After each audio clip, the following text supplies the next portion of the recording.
சாதி ஒவ்வொரு மனிதனையும் தனித்தனி கூறாக்கி வைத்திருக்கிறது.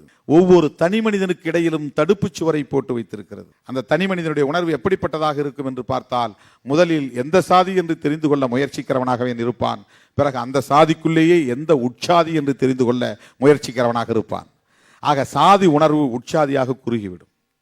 உட்சாதிக்குள்ளேயே திரும்ப அவனுடைய உணர்வு என்னவாக போகும் என்றால், இவன் இந்த சாதிக்குள்ளேயே எந்த சாமி கும்பிடுகிறவன், எந்த குலசாமியை கும்பிடுகிறவன் என்று தேட துணைவான், முயல்வான். அந்த குலசாமியை பார்த்த பிறகு அவனுடைய அந்த சாதி பற்று மேலும் சுருங்கி போய்விடுகிறது. பெரிய சாதி என்று ஒரு பற்றை காட்டியவன் உட்சாதிக்குள்ளே சுருங்கி போகிறான்.